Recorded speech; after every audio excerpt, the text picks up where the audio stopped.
Buenos días, bienvenidos a la entrevista Club. Estamos en martes 22 de marzo de 2022. Es un gusto que, como siempre, se informe con nosotros, sea parte del análisis, de la reflexión de los temas más importantes de coyuntura o no tanto de coyuntura en nuestro país.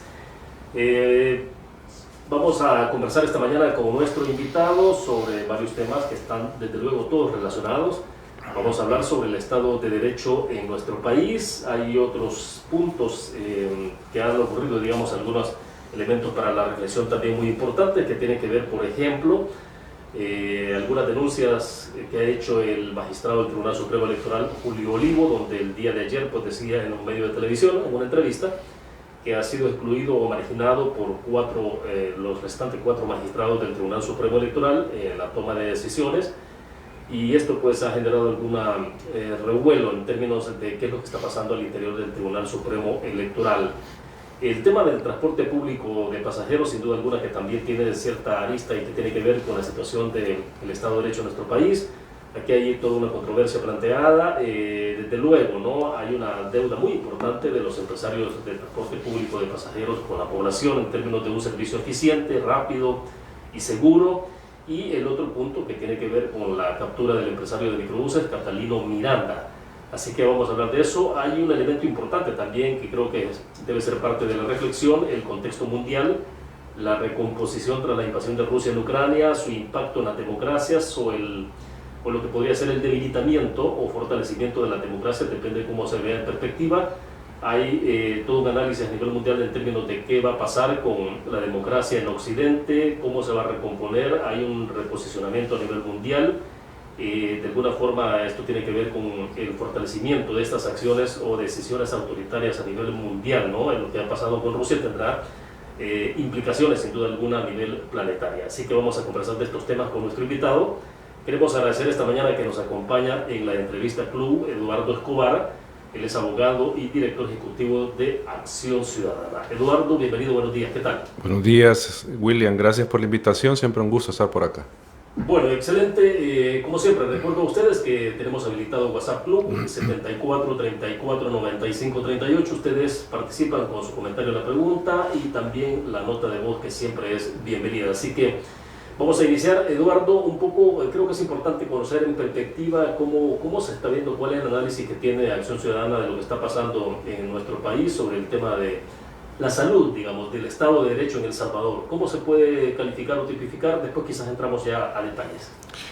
Bueno, como lo hemos venido señalando desde hace casi un año que se dio el golpe de Estado, estamos en una situación donde ha desaparecido ese mínimo de separación de poderes e independencia de los órganos que habíamos tenido durante un par de años.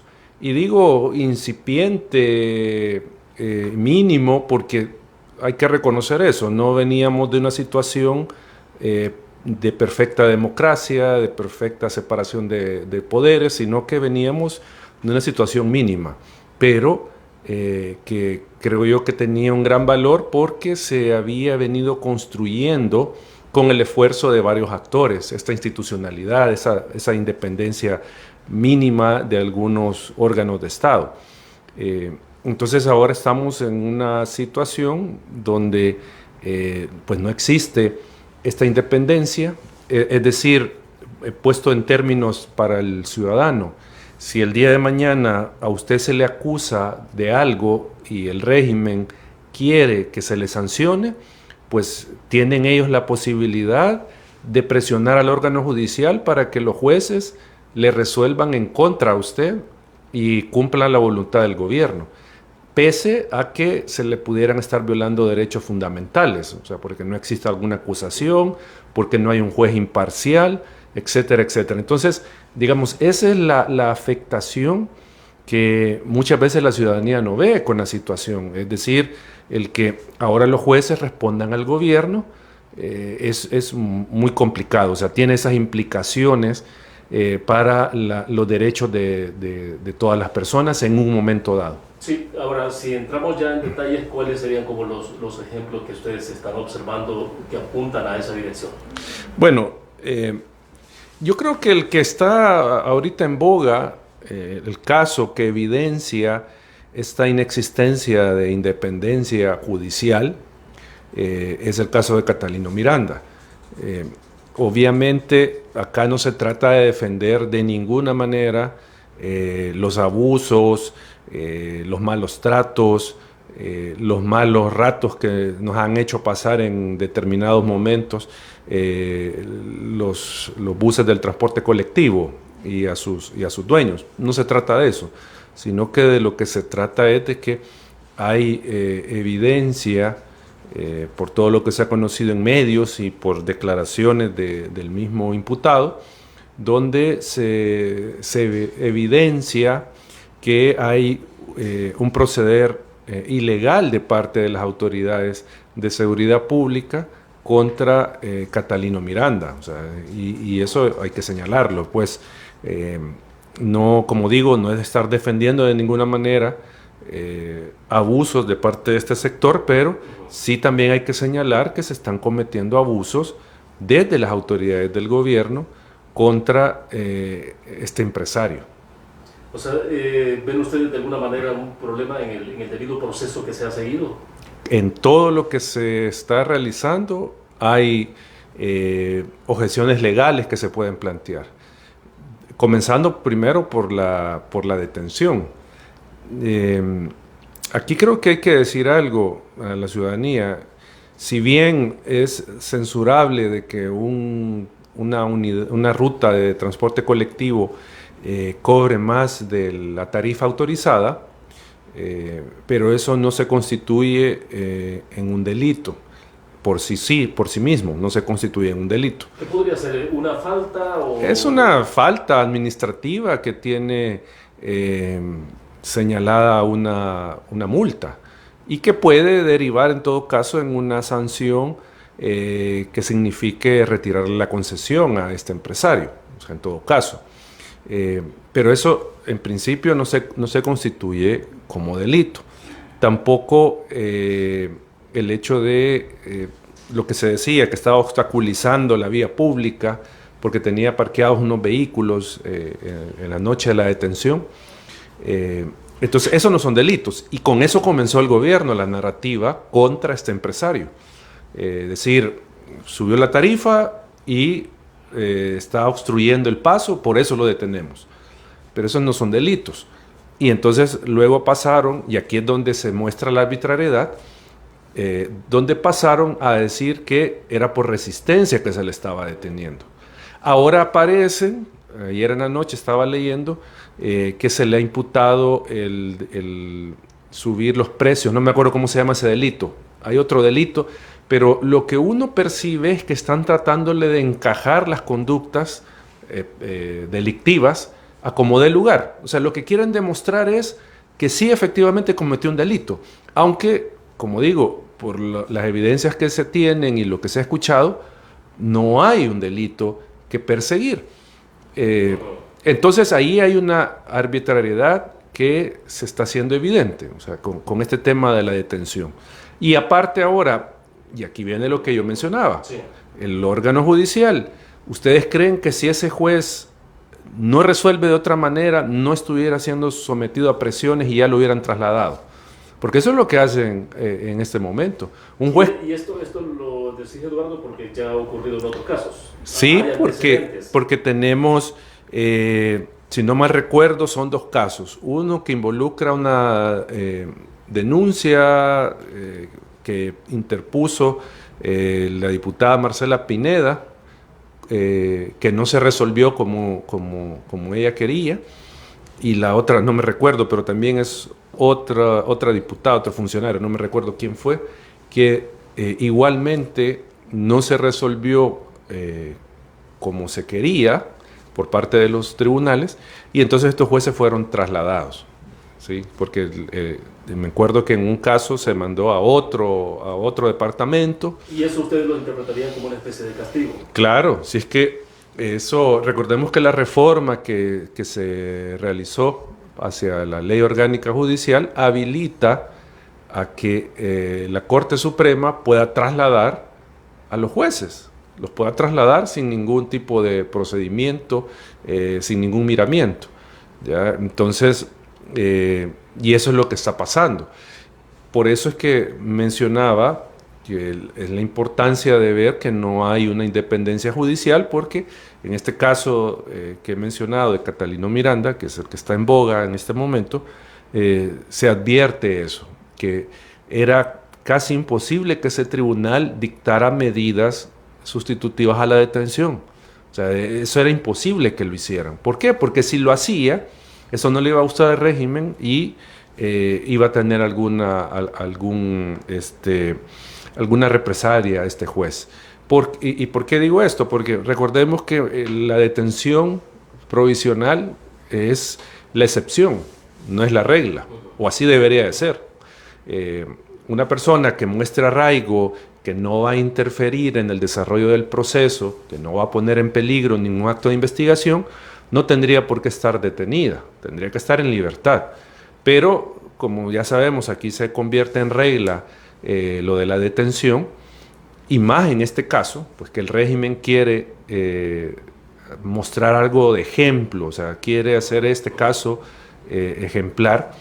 Entonces tenemos esta detención cuando aparte también no es un delito grave el que se le estaba imputando, y obviamente la persona podría mostrar arraigo para, digamos, tener en todo caso restricciones migratorias y continuar en el proceso. El punto es que se está utilizando de forma indebida todo el poder coercitivo del Estado contra esta persona, pero el problema es que mañana puede ser cualquier otra.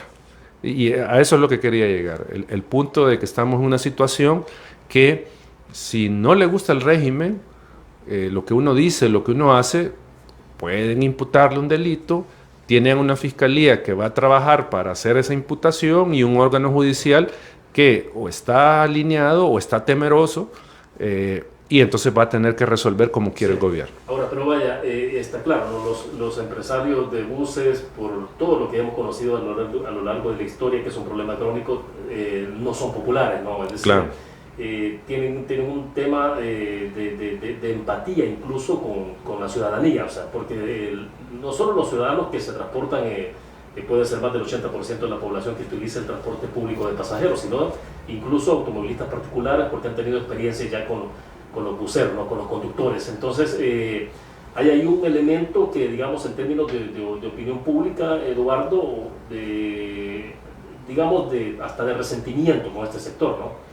Claro, y eso lo sabe el gobierno, y por eso están procediendo de esta manera contra este empresario, porque, insisto, quieren hacer esto un caso ejemplar para que nadie, ningún empresario del sector, ni de cualquier otro sector, o otra área de la economía, se le vaya a ocurrir. O sea, como una medida ejemplarizante. Exacto, es que eso es lo que están haciendo. Pero hay que decirle a la ciudadanía, aún estas personas que puede uno decir se han aprovechado, todo lo que se le quiera decir a los empresarios de transporte colectivo, y como digo, no los estoy defendiendo, pero estas personas tienen derecho a un debido proceso y que se les respeten sus derechos. O sea, no puede el Estado, no puede el gobierno venir y pasar por sobre sus derechos de forma impune. Es que ese es el punto, y eso es lo que muchos estamos, cuando tenemos estos espacios en medios de comunicación, señalando.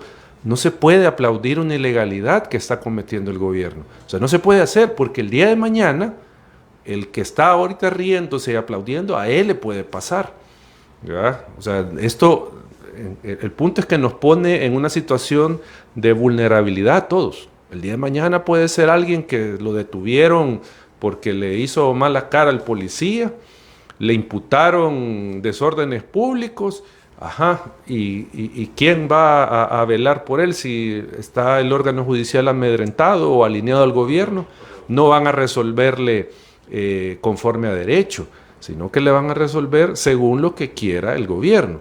Entonces, ese es el riesgo y esa es la situación que tenemos. Decía el abogado de Catalino Miranda que desórdenes públicos no ha sido una figura que se ha utilizado en el pasado para meter preso a alguien, ¿no? Había un proceso judicial que se podía seguir, pero no precisamente, y que este sería como el antecedente, ¿no? De que por primera vez a una persona se estaría llevando a la cárcel justamente por el tema de desórdenes públicos. Claro, eso ha habido evolución porque ya ahora hay más o menos 3 delitos por los cuales se le ha acusado a Catalino Miranda, ¿no? Desde el primero, Claro. Que hubo una modificación en la tipificación del delito y ha habido al menos 3. El último tiene que ver justamente con el tema de incremento de precio superior, algo así, creo que es un poco la figura que se establece. Sí, pero según lo que se ha conocido también en las noticias, hay videos donde se muestra que él no hizo ningún desorden público, o sea, ni resistencia ni nada de esto, ¿verdad? Por eso es que nosotros señalamos que hay alguna dedicatoria, hay algo detrás también de todo esto, porque preguntémonos, si el tema de las tarifas pues es la causa de todo esto, por lo que se conoce, no solo las rutas de transporte colectivo de este empresario tenían tarifas alteradas. ¿Y por qué no han procedido así contra los demás? O sea, hay algo de por medio en este caso, pero el punto es que hay, digamos, muchas violaciones al debido proceso. Por ahí comenzábamos, la violación del debido proceso, primero con la detención, como ya hablamos, y segundo con el tema de la confiscación que se ha dado. O sea, porque acá estamos también ante un caso de confiscación de bienes, y eso está prohibido por la Constitución. Invito a los radioescuchas que vayan a leer la Constitución, ahí se plantea que está prohibida la confiscación, y en este caso, ¿qué es una confiscación? Es que me quiten la propiedad sobre mis bienes sin que me indemnicen, sin un proceso previo, simplemente porque se le ocurrió al Estado quitarme mi terreno y no me indemnizó, porque lo que sí permite la Constitución es la expropiación por causas de utilidad pública. Sí, y estamos hablando, por ejemplo, cuando hay la construcción de una carretera, por ejemplo, el aeropuerto del Pacífico, por ejemplo, hay de utilidad pública, pero, ojo, tiene que haber un proceso previo y la persona a quien se le quita la propiedad tiene que ser debidamente indemnizada, ya para que sea esto constitucionalmente válido. Pero en la confiscación no se da eso. Y entonces, todas las variables o las particularidades para que encaje en esta figura justamente se dan en este caso de los microbuses de Catalino Miranda. Claro, hay una confiscación de hecho que se ha realizado por parte del gobierno. ¿Quiénes tienen la propiedad, el uso? O sea, la propiedad, ¿quién tiene la posesión, mejor dicho, en este momento de las unidades de transporte? ¿Quién está utilizando eso? O sea, formalmente, y por eso decía de hecho, formalmente la propiedad de estas unidades todavía corresponde a Catalino Miranda, todavía. Pero ¿quién tiene en este momento la posesión y quién está utilizando esas unidades? No es la empresa de Catalino Miranda, no es él el que está con la posesión de sus bienes, sino que es el Estado, el gobierno, el que tiene, más específicamente la Fuerza Armada, la que tiene en este momento intervenidas estas unidades y las están utilizando, ¿ya? Entonces, ahí se le ha retirado, ya sea, ahí viene el debate, así total o parcialmente la propiedad, la posesión de estos bienes, pero el punto es que si al final, como se ha dicho, esto va a derivar en que esas unidades van a seguir prestando el servicio, pero desde el Estado, ya se le indemnizó a la persona, ya se hizo un procedimiento previo para, en este caso, la expropiación que procedería en este caso. ¿Ya? Entonces, ahí es donde, en primer lugar, hay un señalamiento de la inconstitucionalidad que se está desarrollando con esto. Y lo otro es lo de la concesión, o sea, porque, parecía surreal que después saliera el ministro de Obras Públicas, después de que lo habían detenido y habían capturado todas las unidades de transporte, decir, no, si le vamos a hacer un proceso conforme a la ley, un proceso previo, cuando ya lo habían detenido, ya tenían todas las unidades, porque decía, si se determina, le vamos a dar audiencia, decía, si se determina que él ha violado la concesión, pues se le va a retirar y se le va a entregar a empresarios que sí quieran trabajar. Algo, palabras más, palabras menos, decía el ministro. Y entonces uno dice, bueno, no tendría que ser al revés. Primero le hacen el procedimiento, determinan que hay violación a la concesión y si esa es una causal para darla por terminada, pues se termina y aquí no hay problema. Ese es el punto que no se está observando. Sí, por acá están consultando a través del Facebook Live, lo que están diciendo es un par de preguntas para Eduardo. Dice, ¿aún existe Estado de Derecho en El Salvador? ¿Quiénes son los más afectados cuando los pesos y contrapesos ya no funcionan? Bueno, o sea, un Estado de Derecho como se concibe, digamos, tradicionalmente, yo creería que está en duda si en el país todavía podemos hablar de un Estado de Derecho. Y digo esto porque, aparte de la separación de poderes, que pues, ya no se hace presente, también un Estado de Derecho se basa en la seguridad jurídica, es decir, en la certeza que todos tenemos de que se nos va a aplicar la ley y que los funcionarios van a actuar conforme a la ley. Esa es, digamos, la seguridad jurídica, y que en esa medida mi condición actual y futura no va a ser modificada si no es conforme a la ley, ¿ya? O sea, y eso es lo que no tenemos nosotros garantía en este momento en el país, porque veamos todo lo que está pasando. Este caso de Catalino Miranda muestra claramente el tema de la inseguridad jurídica en la que vivimos como salvadoreños. Ahora, alguien me va a decir, pues sí, pero si eso solo es a él, ¿y los demás qué? Porque mucha gente, como decía hace un momento, puede estar aplaudiendo lo que está pasando, precisamente porque se escogió a un actor que se puede fácilmente plantear como el malo de la película, sin ningún problema, ¿ya? Pero el punto acá es que el día de mañana esto nos puede pasar a cualquiera y no vamos a tener la seguridad de que se va a actuar conforme a la ley y vamos a salir afectados. Y ya lo tuvimos en la pandemia con las detenciones, por ejemplo. Ahí la gente vivió en carne propia la arbitrariedad del gobierno. Es difícil creer, Eduardo, que digamos estos hechos son hechos muy aislados, muy específicos en el caso de este empresario y que esto no va a trascender a la ciudadanía. Sí, es que tarde o temprano todo esto va a tener una consecuencia para la ciudadanía. O sea, puede que comience con personas en particular, casos esporádicos, pero luego esto se va a convertir en la regla. Así se va a proceder. Yo, por ejemplo, a jóvenes que viven en comunidades, digamos, que tienen presencia de pandillas, ¿ustedes creen que a estos jóvenes, como nunca, o sea, ni antes ha sido así, pero ahora creen que les van a respetar el debido proceso? Si se le ocurre al gobierno llegar con su plan de control territorial a hacer una redada, capturarlos y sacarlos ahí en las cámaras, aunque no hayan cometido ningún delito, no estén involucrados en nada, no les va a importar.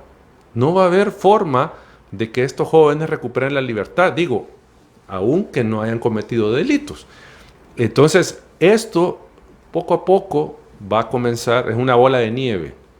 Es una bola de nieve que tarde o temprano nos va a alcanzar a todos y de alguna manera nos va a afectar.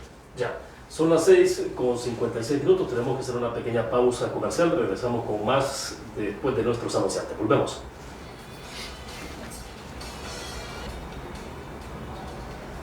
7:03 minutos, continuamos en la entrevista Club, conversando la mañana de este martes con Eduardo Escobar, director ejecutivo de Acción Ciudadana. ¿Tenemos alguna participación por acá, Eduardo? El amigo de terminación 0266 dice: buen día, lástima nuestro país donde hemos caído, no podemos esperar procesos transparentes y la justicia hoy solo es para los allegados al poder. Felicitaciones por su programa y excelente argumento del licenciado.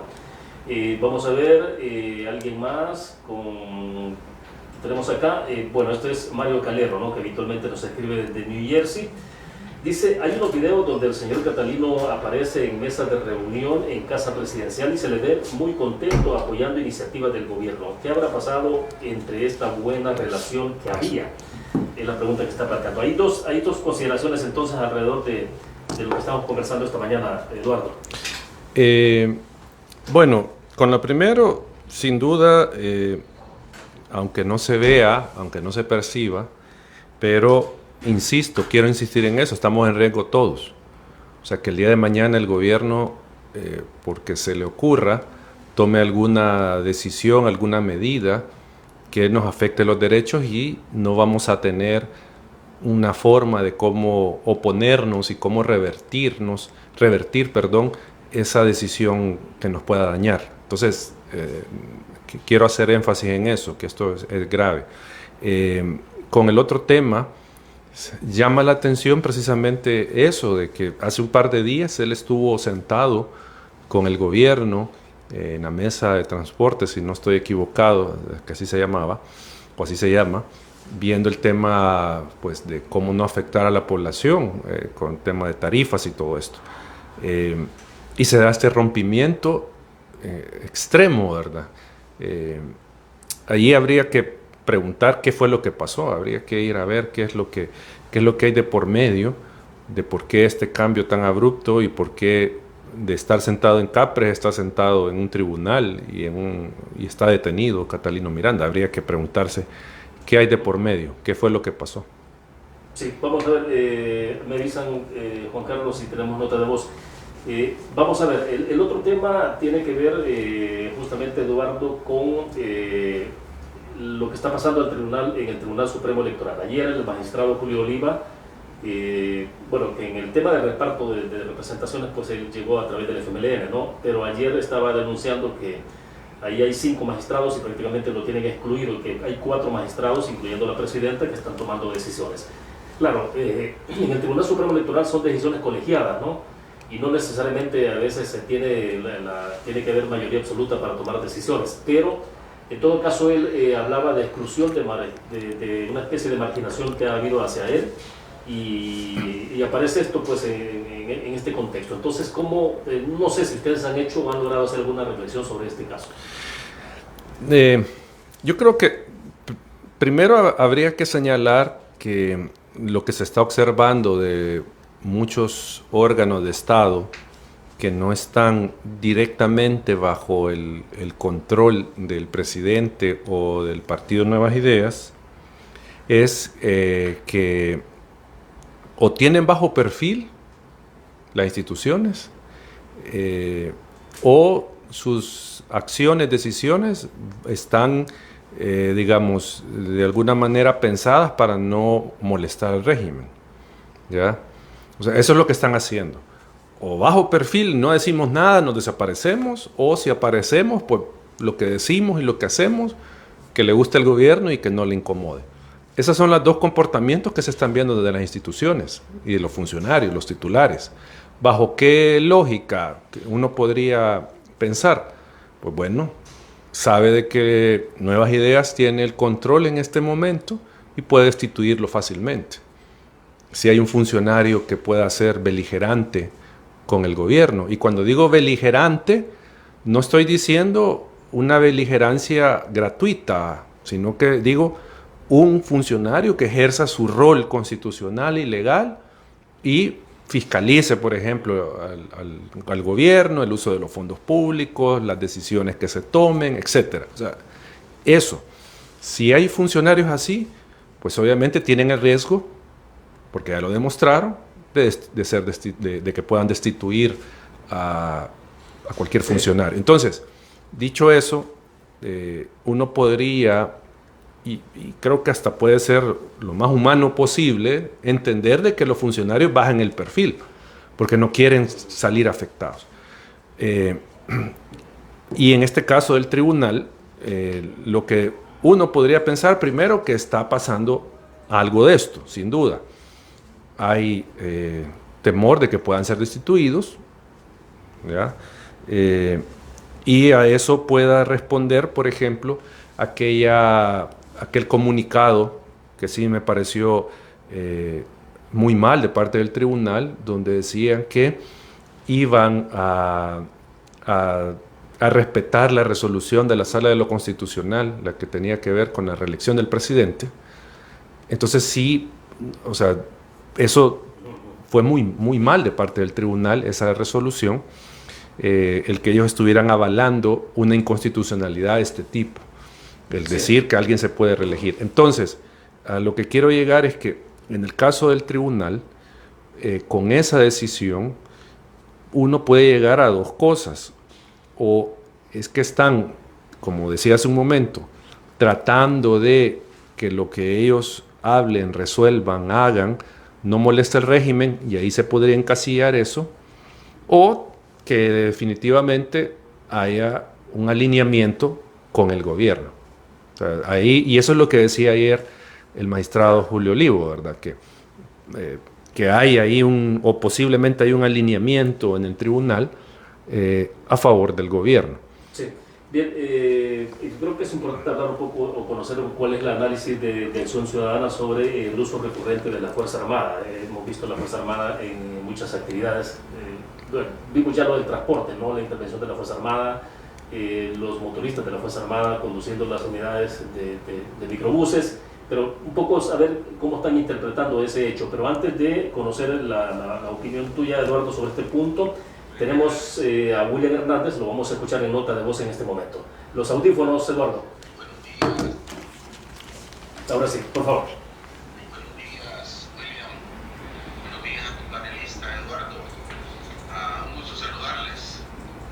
Tengo nada más una pregunta. Decía Eduardo que el caso de Catalino Miranda lo único que pretende es poner un caso ejemplarizante. Pregunta es, ¿no es precisamente eso lo que pretende el Estado de Derecho, la Constitución? Evitar que una persona viole los derechos de otra a través de ese sistema. Entonces, ¿por qué no puede ser ejemplarizante ese caso, tal como se está manejando? Es la pregunta, espero tener una respuesta en base al derecho, con artículos, si se pudiera, para poder darle fuerza a la respuesta que le está dando. Gracias, buen día. Bueno, excelente. Gracias, William, por la participación. Eduardo, te escuchamos. Bueno, es que depende al amigo que nos escucha cuál es la concepción que se tenga del derecho penal y el derecho administrativo. El derecho penal no es para hacer ejemplos. No es para eso el derecho penal. No es para dar venganza. El derecho penal es, uno, para sancionar una conducta indebida con el objetivo de que esta persona se reintegre a la sociedad y no genere ningún problema. Para eso es el derecho penal. O sea, tiene, digamos, en el fondo, lleva esa intención de se separa a esta persona para readaptarlo. Para eso se le priva de libertad, para readaptarlo y que pueda regresar a la sociedad sin cometer delitos. Esa es la concepción del derecho penal. Ahora, si el derecho penal lo vemos como venganza, entonces hablemos de otra cosa. Ese es un primer punto. Y lo otro, obviamente, cuando se aplica la norma penal, genera un efecto de ejemplo, de que si yo cometo este delito o cometo esta conducta, me puedo hacer acreedor a esta pena. Sí, eso es ejemplarizante. Tiene ese efecto también el derecho penal, pero siempre y cuando se dé el debido proceso. Ese es el punto. O sea, está bien que se sancione a una persona que viola la ley, que se le imponga la pena que sea, o la sanción, si es una sanción administrativa, una sanción penal, pero respetándole el debido proceso, dándole derecho de audiencia y de defensa, no imputándole delitos que no ha cometido. O sea, ese es el punto. Penal, pero que se aplique bien, que no se aplique de forma antojadiza y arbitraria. De acuerdo. Vamos a ver, dejaba planteada la interrogante anterior, Eduardo, sobre la participación, el uso recurrente de la Fuerza Armada. ¿Justifica o no en algunas acciones? Porque, bueno, durante años y después de la firma de los acuerdos de paz, la Fuerza Armada se dio para labores estrictamente digamos, constitucionalmente el tema de defensa de la soberanía, ¿no? Y el otro tiene que ver con situaciones de emergencia, y veíamos participando en la Fuerza Armada siempre en actividades, por ejemplo, cuando huracanes, tormentas tropicales, terremotos y demás. Pero en estas otras circunstancias, ¿cómo se puede analizar el papel de la Fuerza Armada? Bueno, para los más jóvenes, hay que recordarles que de los 60 hacia el 79 la Fuerza Armada tenía un rol protagónico en la sociedad salvadoreña. Incluso gobernaba la Fuerza Armada por medio de militares. Entonces nuestra sociedad estaba completamente militarizada. Eso es lo que nosotros teníamos. El golpe de Estado del 79 sacó formalmente de la política al ejército. Ya no era el ejército el que estaba tomando el control político del Estado, fueron los civiles, y con la firma de los acuerdos de paz se le dio claridad al mandato de la Fuerza Armada, que era la defensa de la soberanía. No tenía nada que ver en la política, no tenía nada que ver en la seguridad pública, sino que en la defensa del Estado, la soberanía del Estado, sí, ante invasiones, etcétera, etcétera. Y venía desde la firma de los acuerdos de paz desarrollando ese rol la Fuerza Armada. Estaba constitucionalmente haciendo lo que le correspondía. Pero, y aquí no me recuerdo, creo que todavía Antonio Saca, en el gobierno de Saca, si no mal recuerdo, pero se comenzó a utilizar con mayor asiduidad a la Fuerza Armada para tareas de seguridad pública.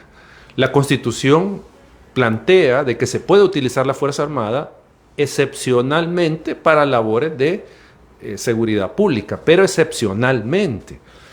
Pero acá se convirtió en regla el tener a la Fuerza Armada en las calles, patrullando, vigilando y todo. Entonces acá, ese es el primer punto que quería plantear, se está desnaturalizando para mí casi que por completo el rol de la Fuerza Armada. O sea, ese es un punto. Y lo otro, se está, tal vez nunca se fueron los militares, pero se está tratando de remilitarizar a la sociedad salvadoreña, la vida de los salvadoreños, de nuevo, sin nada por la presencia de los militares. Ese es otro de los aspectos que hay que decir. O sea, que se está queriendo meter a la Fuerza Armada en toda la vida nacional. O sea, y entonces constitucionalmente no tendría por qué estar en ese tipo de actividades. No tendría que estarlo haciendo. O sea, la Fuerza Armada podría intervenir, por ejemplo, ante una calamidad pública. Digamos que hay un... Sí, hablamos en el caso de los terremotos. Sí, exacto, que la Fuerza Armada puede tomar una labor, ahí sí, de seguridad pública, de manera excepcional, cuidando zonas, ahí sí podríamos validar esa labor de la Fuerza Armada, pero no la podremos pensar de forma ordinaria como la hemos tenido, yo creo que en los últimos 15 años, a la Fuerza Armada vigilando. Alguien puede decir, pero si es que está bien, ¿cuál es el problema? Que yo me siento más seguro, pueden decir incluso algunos. Pero es que ahí volvemos al punto, al tema de cuál es el rol constitucional, cuál es el rol que tiene cada órgano de Estado. Eso es un tema. Y lo segundo, las Fuerzas Armadas no están pensadas para dar seguridad pública. No están pensadas para eso. Porque aunque pueda ser deficiente, si lo queremos decir, el proceso de formación que tienen en la Policía Nacional Civil, y digo, puede ser deficiente porque ya hemos visto abusos de parte de algunos agentes de la Policía Nacional Civil, pero el tema es de que en teoría, en Academia de Seguridad Pública, se les enseña cómo respetar los derechos fundamentales y cómo interactuar con los ciudadanos en su rol de brindar seguridad pública a la policía. Pero un miembro de la Fuerza Armada no tiene esa formación. Sí les pueden enseñar derechos humanos, porque dentro del pensum de la Fuerza Armada está todo este tema, pero de cómo manejar el tema de seguridad pública ya son otros $5, ¿verdad? Entonces, sí, ese es el problema que vemos con la Fuerza Armada en las calles. De acuerdo. No sé, Juan Carlos, si teníamos notas de voz, me indicas si podemos escuchar algunas de las que están llegando. Bueno, ahora, vamos a ver, hay un contexto, y lo decía cuando introducía los temas de la entrevista esta mañana, Eduardo, y es el contexto mundial, ¿no?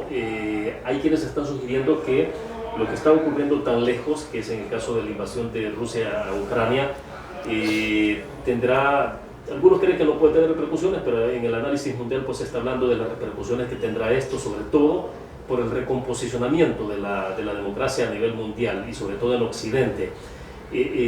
Por un lado, las prácticas autoritarias, en este caso de Putin, pues invadiendo un país vecino, y por el otro, lo que tiene que ver con la situación de cómo Occidente se recompone en términos de fortalecer sus democracias y hacer frente a este tipo de situaciones a nivel mundial. Entonces, no sé, ¿cómo se puede estar apreciando estos acontecimientos desde lejos? Dejo plantear la interrogante porque ahora sí me dice Juan Carlos que tenemos 2 notas de voz. Vamos a escuchar en el orden, Juan Carlos, ¿quién sería? Tenemos a Roberto López y después escuchamos a Luis Arevalo, en ese orden.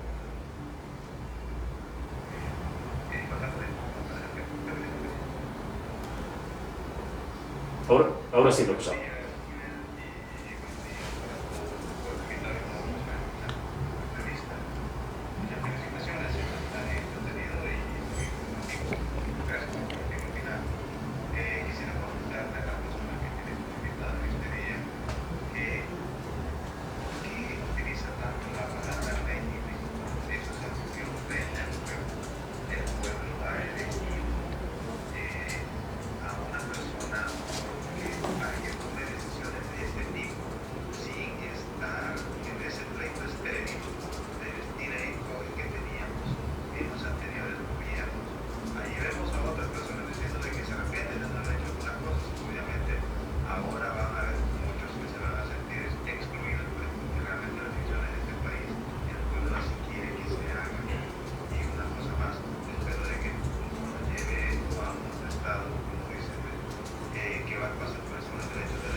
Excelente, gracias Roberto. Escuchamos la siguiente nota de voz.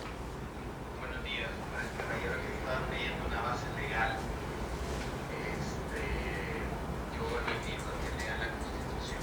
En la Constitución está todo, las reglas del juego, el Estado de Derecho, la línea que divide el caos y el orden. El Estado de Derecho brinda seguridad jurídica a las minorías, al ciudadano y a pie, y también a la mayoría. Leamos la Constitución para poder definir el actuar bien de los gobernantes. No se está leyendo la Constitución, pues se avala la Constitución. Gracias. Bueno, excelente. Tenemos ahí 2 consideraciones, Eduardo. Escuchamos. Bueno, no sé por qué el amigo se molesta porque hago alusión al régimen. Sí, le voy a leer lo que dice la RAE. Régimen, sistema político por el que se rige una nación. Cuando decimos régimen son los que rigen. ¿Ya? Entonces el régimen es este. Yo sé que muchas veces el régimen se tiene una connotación negativa, ¿ya? Del régimen y suena autoritario, pero si es que son los que nos rigen, son los que están gobernando, a eso me refiero, ese es el régimen de Bukele, no es ese el régimen, pues, no son los que están gobernando. Y lo otro, lo que decía el amigo, sin duda, aquí es, y esto da para otro programa, William, pero es un tema de cultura política, de información ciudadana, de formación ciudadana, el que el ciudadano conozca cuáles son sus derechos, cuáles son las obligaciones de los gobernantes, qué es lo que pueden hacer y qué no. O sea, el tema de los límites del poder. Y lo ha dicho claramente el amigo, en la Constitución están los límites al poder, qué es lo que puede hacer el gobierno sobre nosotros y qué no. Entonces, el punto para terminar, William, es que invitar a la ciudadanía, vaya a leer la Constitución, ve hasta dónde puede llegar el gobierno con sus acciones. El gobierno no es ilimitado, tiene límites. Uno de los amigos que participaba decía, bueno, se ha votado por este gobierno, se eligió este gobierno y entonces ahí hay un tema de legitimidad. Era el mismo que decía lo del régimen. ¿Por qué decía régimen? Al amigo hay que decirle, y también a todos los que nos escuchan, que una cosa es de que el pueblo haya votado a un candidato que se convierte en presidente y le ha dado el poder igual a un partido, Esa es una cosa. Pero lo otro es que ellos gobiernen contrario a las leyes y a la Constitución. Esa es otra cosa. O sea, el que tenga el apoyo popular no le habilita para violar la ley, para violar la Constitución, para pasar por sobre los derechos de las personas, para obviar procedimientos. No le habilita eso. O sea, sí, tiene respaldo popular, sí tiene legitimidad democrática de origen, porque su poder viene del pueblo. Pero el punto es que están obligados después los funcionarios a gobernar conforme a las leyes de la Constitución para tener legitimidad de ejercicio del poder. No pueden ellos venir y gobernar como les plazca, porque recordemos, somos, en teoría, un país de leyes, no de personas. O sea, lo que gobierna es la ley, no las personas. Entonces, ojo, no porque haya sido votado y respaldado popularmente puede hacer lo que quiera. Hay límites al poder que están en la Constitución y en las leyes. Bien, el tiempo nos está avanzando. Decíamos, consultaba Eduardo sobre esta situación que está pasando allá tan lejos como es Rusia-Ucrania, la intervención de este país sobre Ucrania. ¿Qué implicaciones puede tener esto en la recomposición a nivel planetaria sobre los grandes bloques? Obviamente antes de la guerra, durante la Guerra Fría y antes de la caída del muro de Berlín, ¿no? O el desmantelamiento de la Unión de Repúblicas Socialistas Soviéticas, pues estaba claro, ¿no?, como la configuración de bloques en términos ideológicos. Esto se termina, pero ahora hay una situación distinta. Algunos sugieren que esto que está ocurriendo ahí entre Rusia y Ucrania tendrá también implicaciones en términos de cómo se recomposiciona el mundo sobre aquellos que son a favor de un régimen, digamos, en este caso el autoritarismo, o el otro caso es sobre la democracia como la practica Occidente. Señalando que no soy especialista en temas de política internacional ni nada de esto, pero lo que uno podría como simple ciudadano pensar es que, o lo que se espera es que esto no lleve de nuevo a una situación mundial de polarización, o sea, de dos polos. Por un lado, o que se agrave esto, pues según sea el posicionamiento de cada quien, ¿verdad? Que por un lado tengamos Rusia, China, Corea del Norte como un eje más fuerte, ya con acciones beligerantes contra la paz mundial, y en el otro pues tengamos a Estados Unidos, la OTAN, etcétera, etcétera. O sea, yo creo que esta situación, y espero que no le dé golpe al multilateralismo que veníamos viviendo, ¿verdad? Que teníamos varios polos políticos, económicos, que estaban conviviendo o tratando de convivir entre sí luego de la caída del muro de Berlín, y ya no estábamos en una situación pues bipolar. Esperaría yo que no se transite a eso de nuevo. O sea, y digo esperaría que no, porque no podemos ver al mundo en blanco y negro.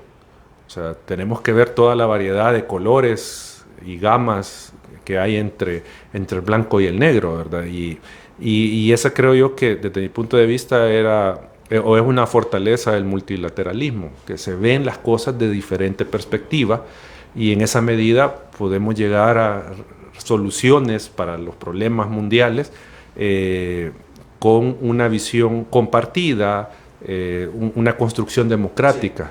Sí. En algún momento se ha dicho que la democracia en sí misma ha entrado en crisis a nivel mundial.